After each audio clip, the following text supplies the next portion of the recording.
தான் சொல்றோம். அப்ப இது சூரியன் மேற்கிலிருந்து உதிப்பது, இதுவும் என்ன மேற்கத்திய கலாச்சாரம்.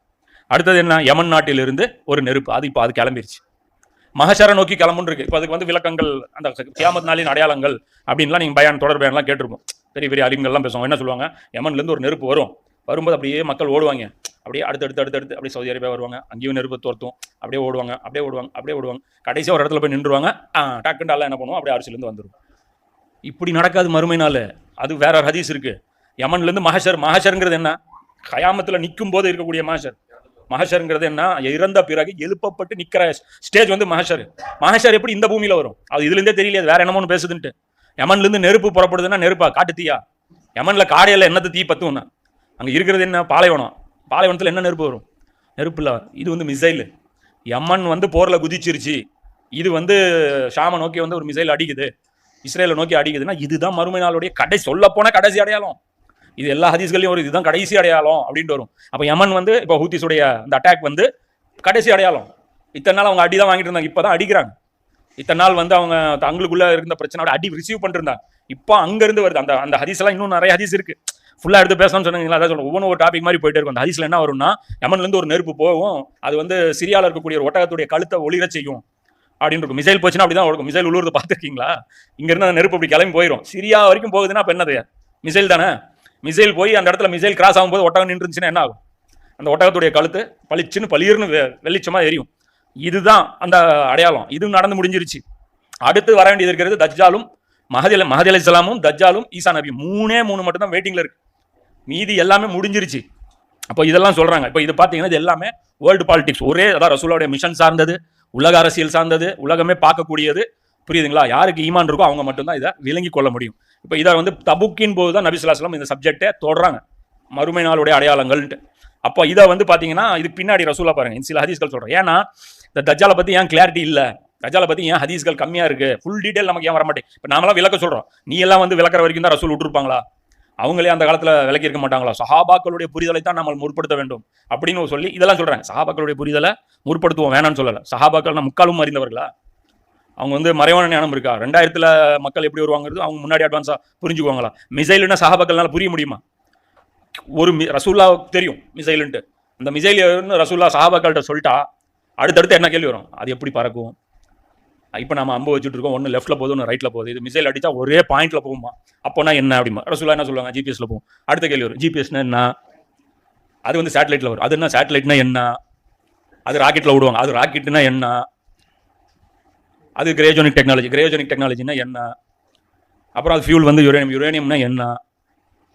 அப்புறம் மொத்த உலகத்துடைய ப்ரொஃபஸர் எல்லாம் இன்னைக்கு நடத்திட்டு இருக்கிற எல்லா புக்கும் எடுத்துகிட்டு வந்து ரசூலா நடத்தி அந்த சப்ஜெக்ட் முடிக்கும் போது தான் இந்த மறுமை நாளுடைய ஒரு அடையாளத்தை புரிய வைக்க முடியும்.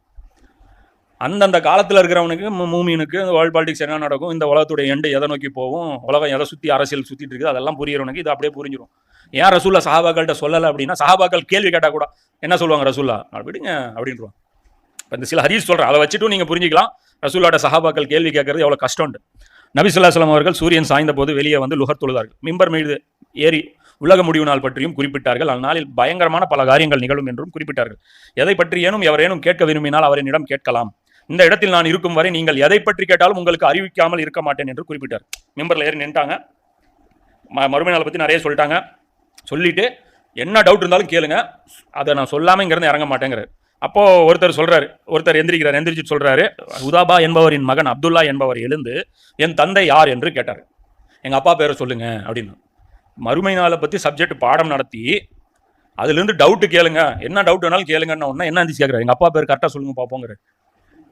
அப்பா அவர் சொல்கிறார், உங்கள் அப்பா பேர் ஹுதாபாங்கிறார். அப்போ இன்னொரு ஆள் அதே மாதிரி கேட்குறாரு. அவர் நினச்சிட்டு இருக்கிற அப்பா வேற. அவர் சொல்கிறார், உன் அடிமைக்கு பிறந்தவங்க நீ அப்படின்ற ரசூலா சொல்லிட்டாங்க. உண்மை தான், புரியுதுங்களா? என்ன ஆகி போச்சு, அது ஒரு எக்ஸைட்மெண்ட் ஆகிட்டாங்க. அப்போ என்னிடம் கேளுங்கள், ரசூல் அப்போ கடுப்பாயிருச்சு மூஞ்சி. என்னிடம் கேளுங்கள் இன்னும் என்ன கேட்குறீங்க கேளுங்கன்னு ஒன்று உமர்ல போய் முன்னாடி போய் காலை முட்டி போட்டு உட்காந்துக்கிட்டு, நாங்கள் அல்லாஹ்வை இரட்சகனாகவும் இஸ்லாத்தை மார்க்கமாகவும் முஹம்மது ஸல்லல்லாஹு அலைஹி வஸல்லம் அவர்களை நபி என்றும் நாங்கள் திருப்தியுடன் ஏற்றுள்ளோம் என்று கூறியதும் நபி ஸல்லல்லாஹு அலைஹி வஸல்லம் அவர்கள் மௌனம். நபின்னு இல்லைன்னு செக் பண்ணுறீங்களா? அப்பா பேரை கரெக்டாக சொல்கிறாரா இல்லையான்னு தெரியுது, நான் என் வீட்டு அட்ரஸ் சொல்லு, இதெல்லாம் கேள்வி இறை தூதர்கிட்ட கேட்க வேண்டியது. அப்போ அந்த அந்த கிளாஸே பாருங்க கொலாப்ஸ் ஆயிருச்சா, மறுமை நாளுடைய அந்த செஷனு வேஸ்ட்டாக போயிருச்சா? அப்போ இதுதான் விஷயம். அப்போ அது சொல்கிறாரு, சற்று முன் இந்த சுவற்றின் நடுவில் சொர்க்கமும் நரகமும் எனக்கு எடுத்து காட்டப்பட்டது. நல்லதையும் கெட்டதையும் இது இன்றை நான் கண்டதை போல் இதுக்கு முன்னாடி கண்டதில்லைங்கிறாங்க. இது புகாரில 540 ஹதீஸ். அதே மாதிரி இதே மாதிரி இந்த ஹதீஸை இன்னொரு இடத்துலையும் வரும். அவர் என்ன சொல்றாருன்னா, ரசூலுல்லாஹ்விடம் நபி ஸல்லல்லாஹு அலைஹி வஸல்லம் அவர்களிடம் விளையாட்டாக கேள்வி கேட்பது வழக்கம். இவ்வாறாக ஒருவர் நபி ஸல்லல்லாஹு அலைஹி வஸல்லம் அவர்களிடம் என் தந்தை யார் என்று கேட்டார். தம் ஒட்டகம் காணாமற் போய்விட்டது, அந்த ஒட்டகம் எங்கே என்று கேட்டார்.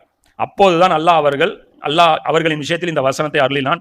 இறை நம்பிக்கையாளர்களே, சில விஷயங்களை பற்றி கேட்காதீர்கள், அவை உங்களிடம் வெளிப்படுத்தப்பட்டால் அவை உங்களுக்கு மன வருத்தத்தை ஏற்படுத்தும். குர்ஆன் அருளப்பட்டு கொண்டிருக்கும் வேளையில் அவற்றை பற்றி நீங்கள் கேள்வி கேட்டால் அப்போது அவை உங்களுக்கு வெளிப்படையாக கூறப்பட்டுவிடும். நீங்கள் வினவியவற்றை அல்லாஹ் மன்னித்து விட்டான். இதுவரை நீங்கள் விளையாட்டுத்தனமாக செஞ்சது அல்லாஹ் மன்னித்து விட்டான். அல்லாஹ் மன்னிப்பு வழங்குபவனாகவும் சகிப்புத்தன்மையுடனாகவும் இருக்கிறான்.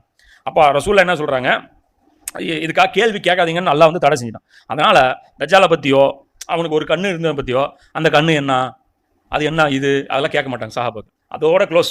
இந்த ஆயத்தை இறங்கிச்சு இல்லை, அதுக்கப்புறம் கப்பு சிப்புன்னு இருப்பாங்க. என்ன சொன்னாங்களோ அவ்வளோதான். அதுக்கு மேலே எல்லாம் கேள்வி கேட்கறதுக்கு ரொம்ப இது யோசிப்பாங்க. அதே மாதிரி தஜ்ஜாலை பற்றி சஹாபாக்கள் கேட்கவே இல்லை கேள்விகள் அதிகமாக. அதுக்கு காரணமும் என்ன அப்படின்னா, நபி ஸல்லல்லாஹு அலைஹி வஸல்லம் அவர்களிடம் தஜ்ஜாலை பற்றி நான் கேட்டு தெரிந்து கொண்டதை விட அதிகமாக வேற எவரும் கேட்டு தெரிந்து கொண்டதில்லை. யாரு? முகீரா இப்னு ஷுபா ரலியல்லாஹு சொல்றாங்க, நான் தான் தஜ்ஜாலை பற்றி நிறைய விஷயங்கள் ரசூலுல்லாஹ்ட்ட கேட்டே இருப்பேன் அப்படின்னா. நபி ஸல்லல்லாஹு அலைஹி வஸல்லம் அவர்கள் என்னிடம், அவனை குறித்து உனக்கு என்ன சிரமம், நீங்க எதுக்கு தஜ்ஜாலை பற்றி தேவையில்லாம கேட்டுட்டு இருக்கீங்க, அவனால் உமக்கு எந்த தீங்கும் இல்லை அப்படின்னு. அவன் அந்த காலத்துக்காரன் ஆளே கிடையாது, அவனை பத்தி நீங்க ஏன் கேட்கறீங்க, நான் அல்லாஹ்வின் தூதரே, அவனை குறித்து அச்சம் தான், அதனால் தான் நான் கேட்கிறேன். தஜ்ஜாலுடன் மலையளவு உணவும் நதிகளும் இருக்கும் என்று மக்கள் கூறுகிறார்கள் என்றேன். இது என்ன பிரமாதம், அவன் மூலம் அல்லாஹ் எதையெல்லாம் காட்டவிருக்கின்றானோ அவற்றை விட இவையெல்லாம் அல்லாஹ்வுக்கு மிக சாதாரணமானவையே என்று. ரொட்டியும் இது வச்சிருப்பாங்கிறதுக்கே ஆச்சரியப்படுறீங்களா, இன்னும் அவன் என்னென்ன பண்ணுவான் தெரியுமா அப்படின்னு ரசூலுல்லாஹ் சொல்றாங்க. இது முஸ்லீம்ல 5633 ஹதீஸ். இது ஒண்ணு. அப்ப தஜ்ஜாலை பத்தி கேட்காத ரசூலுல்லாஹ் என்ன பண்ணிட்டாங்க, சஹாபாக்களுக்கு தடை விதிச்சிட்டாங்க, இதுக்கு மேல கேட்காதீங்கன்ட்டாங்க. அதே மாதிரி இன்னொரு ஹதீஸ் முஸ்னத் அஹமதுல 4031, இது இஸ்லாம் 360 நம்பர். இது எனக்கு லைலத்துல் கத்ர் மற்றும் வழிகெடுக்கக்கூடிய மசீஹ் தஜ்ஜாலை பற்றிய உறுதியான தகவல்கள் அறிவிக்கப்பட்டது. அப்போ அது வரைக்கும் ரசூலுல்லாஹ்வுக்கே பார்த்தீங்கன்னா கன்ஃபார்ம்டு நியூஸ் தஜ்ஜாலை பற்றி சொல்லப்படலை. ரசூலுல்லாஹ்வுக்கே சொல்லப்படலைன்னா நம்ம எப்படி அதனுடைய எல்லாத்தையுமே டீட்டெயில் சொல்ல முடியும்? ஒரு சில விஷயங்கள் மட்டும்தான் நம்ம புரிஞ்சிக்கிறத வச்சு தான் முடியும். அதை நான் உங்களுக்கு தெரியப்படுத்த வந்து கொண்டிருந்தேன். அப்போது மஸ்ஜிதுடைய வாசலில் 2 நபர்கள் தங்களுக்குள் சண்டையிட்டுக் கொண்டிருந்தார்கள். நான் அவர்களுக்கிடையே சென்று அவர்களை பிரித்து வைத்தேன். அதற்குள் எனக்கு அறிவிக்கப்பட்ட செய்திகள் மறக்கடிக்கப்பட்டு விட்டது. இப்பொழுது நீங்கள் லைலத்துல் கத்ரை அதன் கடைசி ஒற்றை இரவுகளில் தேடிக்கொள்ளுங்கள். தஜ்ஜால் என்பவன் ஒற்றை கண்ணன் ஆவான். அவனுடைய நெற்றியில் சிறிதளவு மட்டுமே ரோமம் இருக்கும், கழுத்து குண்டாக காணப்படும். இதோ இந்த இப்னு கதன் போன்று அவன் இருப்பான். பக்கத்தில் ஒரு சஹாபி இருக்கிறார், அவரை காமிச்சு இவரை பார்த்தீங்கன்னா தஜ்ஜாலை பார்க்க வேண்டியதில்லை அப்படிங்கிற. இதை கேட்டவனே இப்னு கதன் அவர்கள், அல்லாஹ்வுடைய தூதரே, அவனை போன்று நான் இருப்பதால் எனக்கு ஏதாவது பிரச்சனையா அப்படின்னு நான் கேட்குறேன். தஜ்ஜால் மாதிரி நான் இருக்கேங்கிறீங்க, தஜ்ஜாலும் நானும் அவுட்டா, அவ்வளோதான், நான் நரகம் அவனும் நரகமா அப்படிங்கிறேன். அப்போ சொல்றாங்க, இல்லை நீயோ முஸ்லீம் அவனோ காஃபிர் என்று நபி ஸல்லல்லாஹு அலைஹி வஸல்லம் அவர்கள் கூறினார்கள். இது முஸ்னத் அஹ்மதுல 4031, இஸ்லாம் 360. அப்போ தஜ்ஜாலை பற்றிய சொல்லப்பட்ட டீட்டெயில்கள் எல்லாம் மறைச்சிருக்கேன். ஏன் சொல்றல, ஏன் மறுபடியும் இன்னொரு வாட்டி சொல்லலை? இது மாதிரி நிறைய விஷயம் இருக்கு. ரசூலுல்லாஹ் சொல்றாங்க, ஒரு பேப்பர் கொடுங்க, நான் எழுதி தரேன், மறுமை நாள் வரை வழி தவிர விடாமல் நீங்க இருந்துருவீங்கன்றாங்க. அப்போ அந்த செய்தி மறுபடியும் விட்டுட்டாங்களா? ஏன்? அல்லாஹ் தடுத்துட்டானா சொல்லக்கூடாதுன்னா சொல்லக்கூடாதான். அவனுடைய அடியார்களை அவன் சோதிப்பான். நீங்க நடுவில் இன்டர்ஃபியர் பண்ணி நீங்க க்ளூலாம் கொடுக்க முடியாது. ரசூலுல்லாஹ் என்னதான் க்ளூ கொடுக்க முடிஞ்சாலும் அதிகபட்சமாக அவங்க கொடுத்த க்ளூ இதுதான். அவன் ஒத்த கண்ணங்கிறான். இன்னைக்கு எங்கெல்லாம் ஒத்த கண்ணு இருக்குது நீங்களே பாருங்க. பிக் பாஸ் சிம்பிள்ல இருந்து இந்த பேங்குடைய அந்த ஏதோ MBS பேங்க் நம்ம அதில் வந்து இந்த லேப்டாப்பில் நியூஸ் வச்சுட்டு இப்போ இந்த புதிய தலைமுறையில் வரும், அதுக்கு எல்லாமே ஒற்றை கண். மனிதனுக்கு 2 கண்கள் இருக்குல்ல, அவங்க கண்ணு தான் பயன்படுத்தணும்னு இருந்தால் 2 கண்கள் பயன்படுத்தலாம்ல. 2 கண்ணு போட்ட மாதிரி சிம்பிள் போடணும்ல. எல்லா இடத்துலையும் ஒத்த கண்ணு.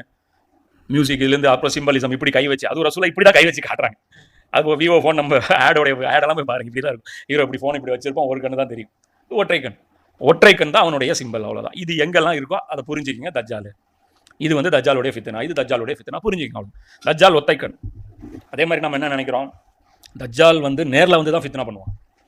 அவன் நேரில் வந்து கண் இப்படி இருக்கும், அவன் வந்துட்டு நான் தான் அல்லாஹ் அப்படிம்பான். நம்ம வந்துட்டு எங்கே மூஞ்சி இப்படி கட்டு, நீ இருக்க வாய்ப்பு இல்லை, நோ பாசிபிள். முதல்ல அல்ல பூமிக்கு வருவானா, தெருவா அலைஞ்சிட்டு போனா, என்ன எல்லாம் ஏற்றுக்கோ, என்ன எவ்வளோ தஜ்ஜால எவ்வளோ பெரிய பைத்தியக்காரனா நீங்கள் நினைக்கிறீங்க. இந்த மொக்க துபாகூர் ஆசாமியை நம்பி தான் நபிமார்கள்லாம் அப்படி பயந்து என்ன ஃபித்னாடா பா முடியல, உலகம் படைக்கப்பட்டது நாள்லேருந்து இப்படியாப்பட்ட ஒரு ஒத்த கண்ணை நாங்கள் பார்த்து கற்பனை பண்ணுறீங்க. அதை சொல்கிறல நம்பர் கேட்டால் நாம் வந்து கிறுக்குத்தனமாக நம்புறோங்க. இது நீங்கள் நம்புறது தான் பைத்தியக்காரத்தனமாக இருக்குது. ரோட்டில் தெருவா எல்லாம் தெரிஞ்சு நான் தான் அல்லான்னு சொல்லி வருவான பூமியில். எல்லா முஸ்லீமும் காமன் சென்ஸ், ரோட்டில் எல்லாம் வரமாட்டான்னு எல்லாருக்கும் தெரியுமில்ல. தெருவா எல்லாம் வருவானா, எல்லாம் வரமாட்டான். அதுவும் எல்லாம் மனிதனா, ஒரு 2 கண், அப்போ ஒரு கண்ணு அவனுக்கு டேமேஜ் இருக்காது, நம்ம அதை வச்சு கண்டுபிடிச்சு நல்ல மனுஷனா. மனித உருவத்தில் வருவானா? சுருட்ட முடி இருக்குமா அல்லாவுக்கு? என்ன காமன் சென்ஸ்னு வேண்டாமா? ஒன்று ரசூலா அண்டர் எஸ்டிமேட் பண்ணுறீங்க, சஹாபாக்கள் அண்டர் எஸ்டிமேட் பண்ணுறீங்க, தஜ்ஜால அண்டர் எஸ்டிமேட் பண்ணுறீங்க. என்ன உங்களை நீங்களே அண்டர் எஸ்ட் பண்ணீங்க? அதான் சொன்னல, அல்லா நீங்கள் அல்லா மறந்தீங்க, நான் உங்களே மறக்க வச்சிட்டேன். நீங்கள் நம்மளை விட ஒரு மோசமான கால்நடை இங்கே யாருமே இல்லை. அல்லா சஜா பண்ண வந்துருக்கு. அதான் பூமி கூட சொல்லும், அல்லா மைபாலோடைய ஒரு கவிதையில், என்னம்மா நெத்தி நான் கொண்டு போனேன் பூமி கிட்ட, அது வந்து கேட்டுச்சு, ஏடா நீயே ஒரு சிலை வணங்கி இங்கே என்னடா உனக்கு வேலைன்னு கேட்டுச்சு. அதுதான் சொல்லுவேன். அந்த மாதிரி நான் சிலையை நீ வணங்குற ஆளு, நீ எதுக்குற சஜா பண்ணிட்டு டைம் வேஸ்ட் பண்ணிட்டு எழுந்திரிச்சு கிளம்பு. கபூரில் போனால் சொல்லுவான் பூமி நீ மேலே நடக்கும்போது அப்பயே உனக்கு ஸ்கெட்ச் போட்டு வச்சிருந்தேன், இன்னைக்கு சிக்கியிருக்கா, இப்போ தான் எனக்கு அதிகாரம் கொடுக்கப்பட்டிருக்கு, இப்போ நசுக்கிறேன் பாரு ஒன்றா அப்படின்னு சொல்லிட்டு மறுமையில் அது கபூரில் நசு. அப்போ தஜ்ஜால் பொறுத்த வரைக்கும் புரிஞ்சுங்க, நீங்கள் நினச்சிட்டு இருக்கிற மாதிரி ஃபித்னா அது கிடையாது. அவன் ஒத்தை கண்ணன் அப்படின்னு அவ்வளவுதான் ரசூல்லாக அனுமதிக்கப்பட்டது சொல்றதுக்கு. அதை மீறி ரசூலானால சொல்ல முடியாது. தஜ்ஜாலை வந்து எப்படி டிஸ்கிரைப் பண்ணால் மக்களுக்கு புரியும் தெரியாது. அவங்க என்ன சொல்கிறாங்க, குரானை படிச்சிங்க, குரானை பிடிச்சிங்க, குரானை பிடிச்சிங்க, குரான் ஹஜ்ஜத்துல் விதால கம்மிட்டா என் வாழ்க்கையை பார்த்துக்குங்க, என் வாழ்க்கையை பார்த்துக்குங்க, என் வாழ்க்கை அவ்வளோ. மீதி எல்லாம் நீங்கள் தான் முடிவு பண்ணணும். எங்களுக்கெல்லாம் எதுவுமே தெரியாது, இது மேலே நான் சொல்ல முடியாது. அதுக்கு தெரியும் முக்கிய என்னென்ன ஃபத்வாக்கள் வரும், இந்த உலகமே எப்படிலாம் போகும், இதெல்லாம் இருக்கும். இன்னொரு ஹதீஸும் இது காமிச்சிடும், ஏன்னா தஜ்ஜாலுடைய ஃபித்னாவை பற்றி.